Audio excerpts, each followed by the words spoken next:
Are we live now? Okay, yes. Yes, ladies and gentlemen, welcome to the MU stand. This is your preview for Omnia versus Man United. I cannot wait to get over the Derby defeat, to be honest with you guys. It still hurts. But in this show, we'll take a look at my preferred lineup for the game, as well as what Ten Hag would choose for this specific match.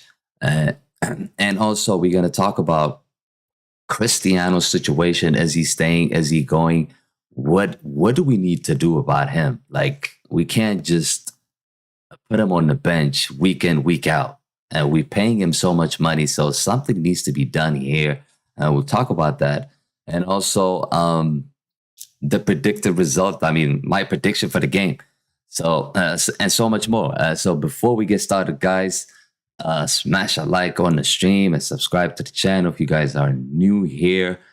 Okay, let me just go into what we need to do in terms of setting up our team against Omnia.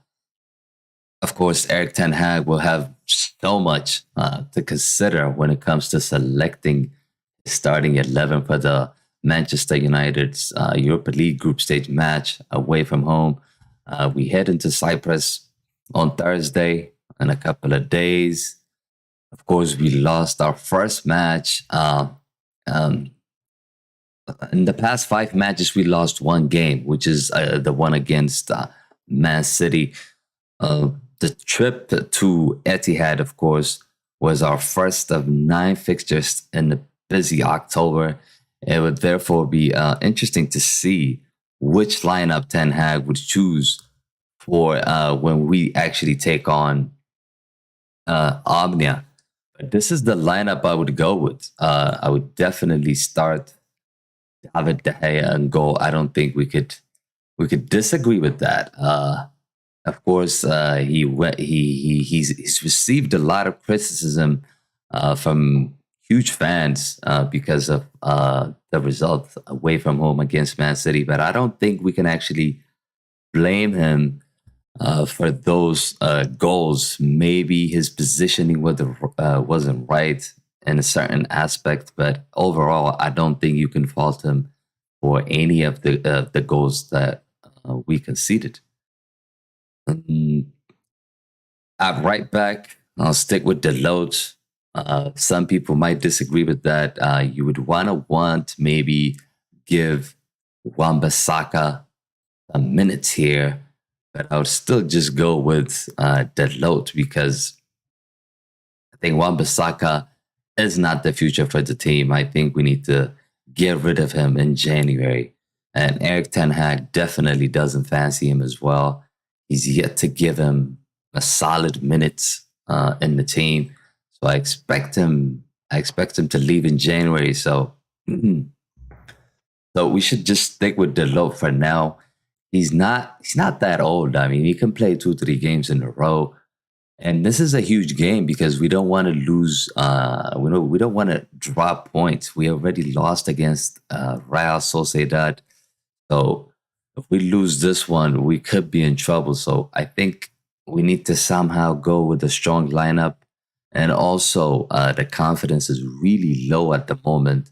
I don't think you should be doing lots of rotation at this time. I just don't think that is the right choice. Give me a second here. I think.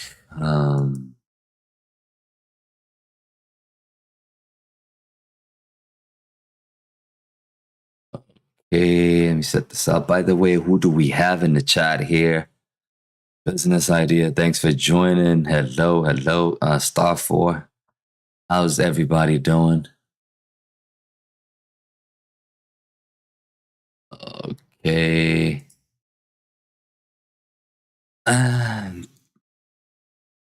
So I do think that we should stick with Dalot on that right-hand side.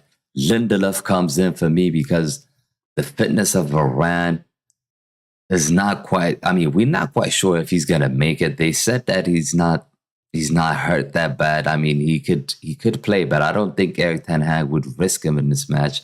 I think he's gonna play Lindelof instead of Varane, in my opinion.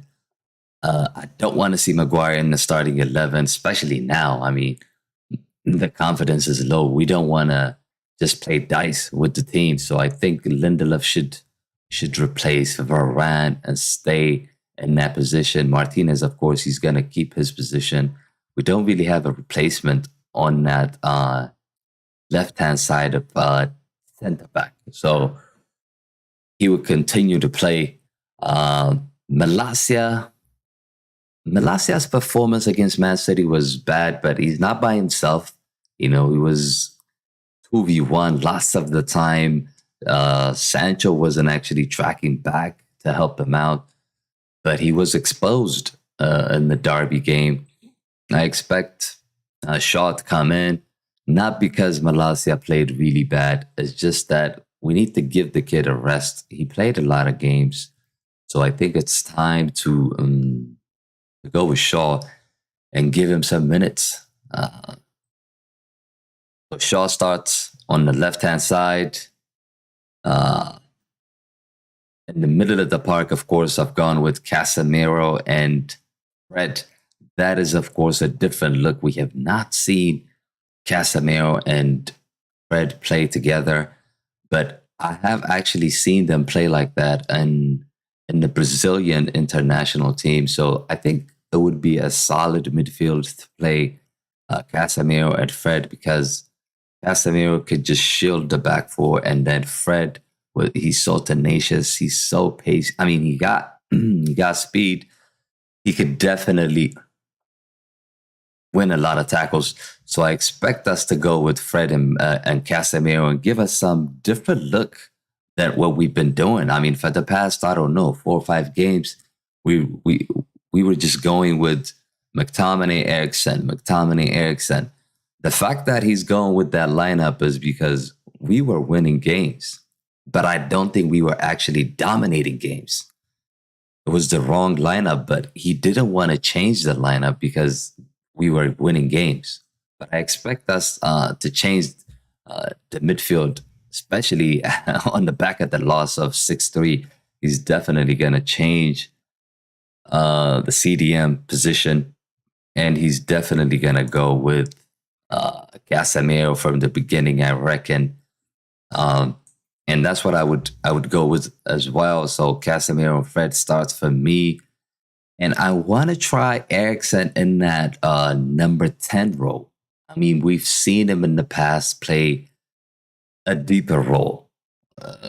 Like he was playing next to McTominay behind Bruno, for example. That's what he was doing. But I think it's best if we actually test out and see if Eriksen can actually perform as a number 10 in front of Fred and Casemiro. So that would be the position that I would give Eriksen to on the right.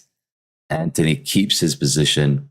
He needs those minutes. I don't think he didn't have any preseason match with the Manchester United team. So he basically needs to play lots of games to get into rhythm, to get into how you can actually link up with the rest of the team. So I would definitely will continue to pick Anthony on that right-hand side.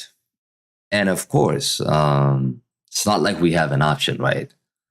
Our bench is Ilanga. So I don't think Ilanga is not going to offer you much in terms of creativity. He can just offer you energy. I mean, that's the only thing he can offer you. He's not good at dribbling. He's not good at crossing. He's not good at setting people up. So Ilanga, for me, shouldn't be playing for this team at all. I mean, he's not on the same level. I mean, you look at Man City.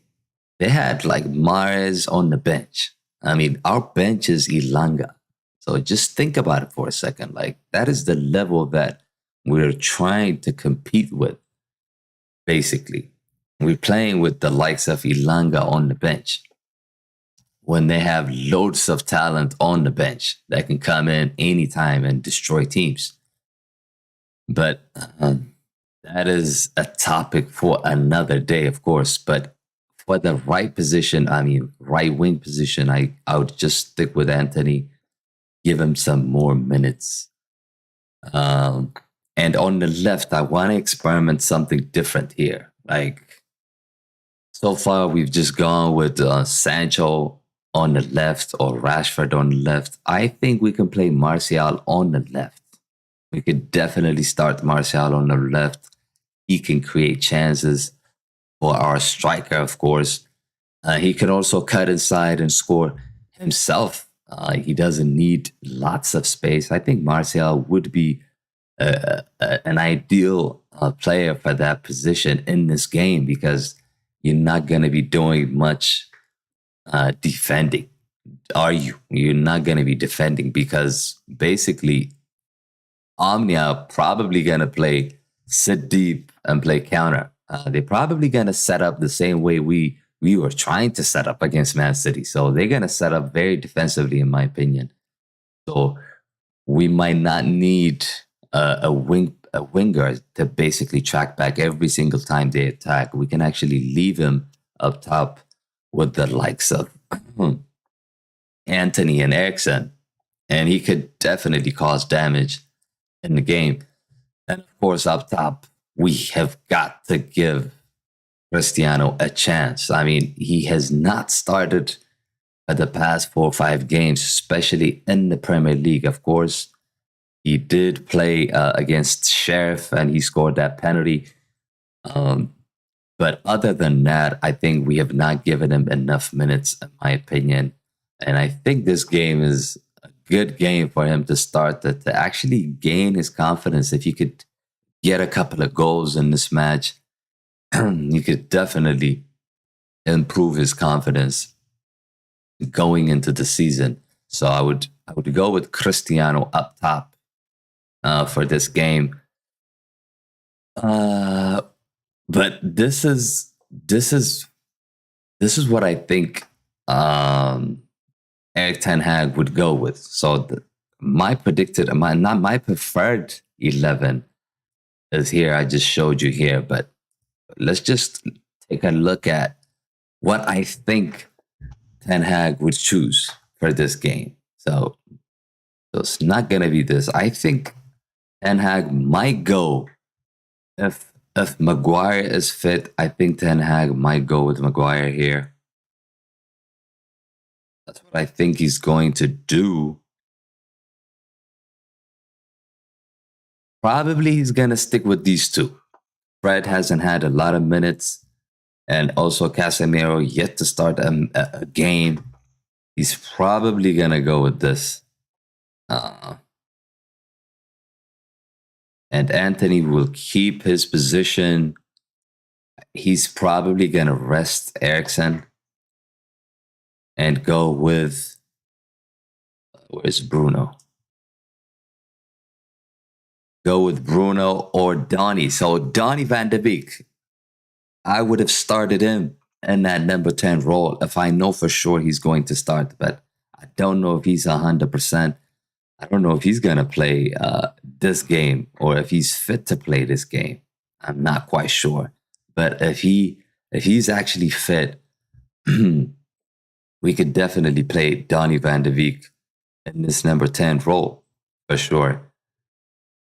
Ten Hag has shown time and time again that he does not trust Cristiano up top. He started giving excuses saying that, in the beginning he was saying that, he's not fit, he hasn't had preseason. Right now, we're almost 10 games into the season. Like, are you still saying he's not fit, or are you actually saying he's not good enough for my team?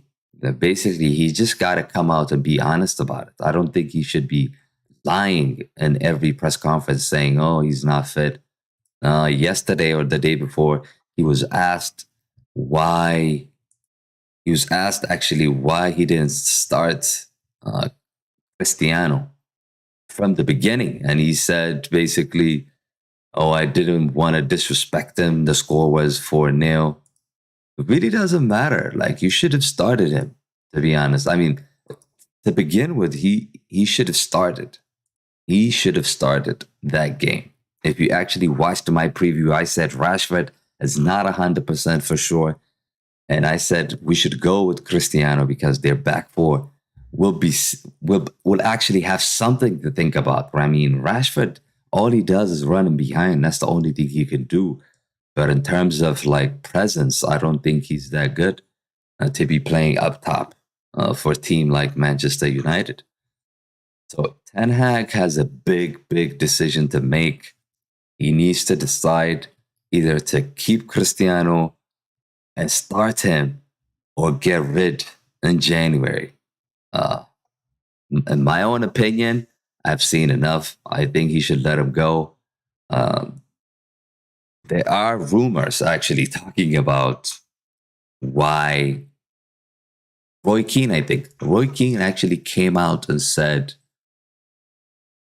I know for a fact that Cristiano has offers. He did say that, people. I mean, you can trust that. You can believe Roy Keane or not, but he did come out and say that he's had offers more than one.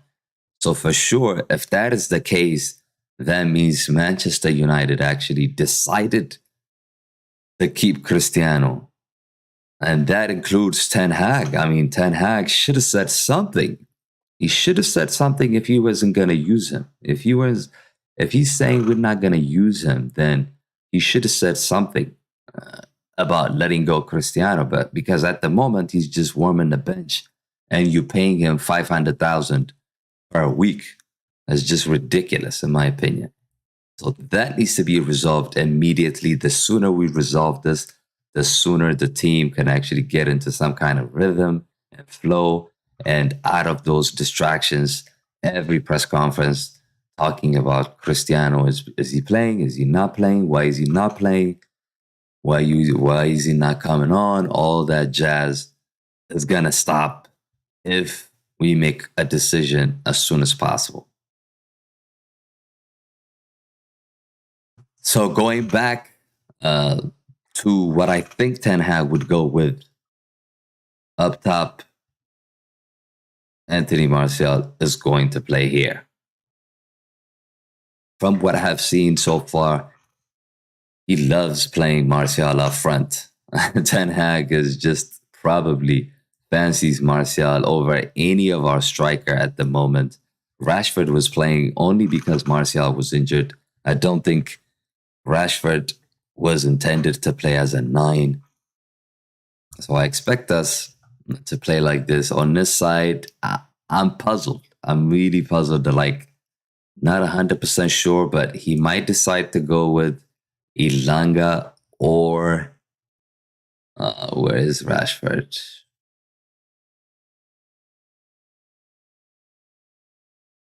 Yeah, so basically he could definitely decide to go with Elanga or Rashford here. I'm not quite sure, but Sancho definitely needs to take a break. I think he was in good rhythm in the beginning, but then he just started fading off, to be honest with you. Like he wasn't the same player. I don't know what it is. Is it because he's not adjusted to Erik Ten Hag's system? He played really well against Liverpool. He was threatening, and then he faded away against the game against Man City, for example. He didn't play well in that game, so he's like up and down. So I don't know if he's gonna give him a chance to start or not, but for sure he would probably give some minutes to Elanga and play Elanga in this position.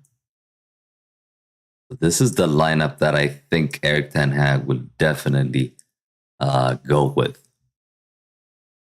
There is, of course, some similarities to the lineup that I have gone with, but what do you guys think? Let me know in the chat. Do you think this is the correct lineup to go in the OMONIA'S versus Manchester United game? If you disagree, let me know in the comment sections. Who do you replace? Who do you change from the lineup that I have gone with? You could let me know in the chat. And let's just quickly, before we wrap up, guys, let's quickly talk about who are Omnia's key players. So top scorer is Bruno, not our Brunos. They have a guy called Bruno. So top scorer is Bruno. He's looking to find a net for a fifth successive matches for the Omnia's side. In total, the Brazilian winger has scored 5 goals across all competitions this season, including their only goal in the Europa League so far, and the 2-1 defeat away from home, I think, against Real Sociedad. So he is their key player. Of course, experienced goalkeeper Fabiano made his 100th appearance for the club at the weekend, and he kept his 44th clean sheet in the 2-0 win away to Dos in the league last week. So the key player that we need to worry about is Bruno. If we can actually keep him quiet, I think we have a very good chance to win the game. Let me just quickly give you an update on the squad based on what I have seen on the Manchester United website. So they did mention that. Let me just quickly see. So Dubravka is still injured, so I expect, like I told you, David De Gea will keep his position, even though he might want to rest him. But Dubravka is still injured. Other injuries update, I think Pelstri might be involved. He's back to fitness, I believe. Wan-Bissaka, Donny van de Beek. These are my doubts. These two players are doubts. Are they going to be given a chance to play against Omnia on Thursday? We'll find out soon. Of course, the press conference is tomorrow, so we definitely going to have more information about, is Wan-Bissaka ready to go? Is Donny fit? And also, we're going to get an update on Rafael Varane and Harry Maguire. What else? I think I've covered everything that I wanted to cover in this show. My prediction. So cool. Okay, let me just. I haven't talked about my prediction. So for this game, I expect us to win 3-0. I expect Cristiano to get a couple of goals in this match. If he starts, of course. Hopefully he starts. And I do expect him to get a couple of goals and get his confidence back. I don't think they're going to give us trouble. I expect us to bounce back from that defeat against Man City and put a good display against Omnia and punish them and win 3-0. That's my prediction for this match. But what do you guys think? Let me know in the comment sections. Do you think we're going to win this game? What is your score prediction? And like I mentioned earlier, are you okay with the preferred lineup that I have gone with? If you disagree with any of the positions that you see here, please let me know in the comment section and tell me who would you replace in that starting 11. Thanks again, everyone, for joining in, for tuning in. Thank you for watching. I'm going to wrap up here, and I'll see you guys in the next one. Peace.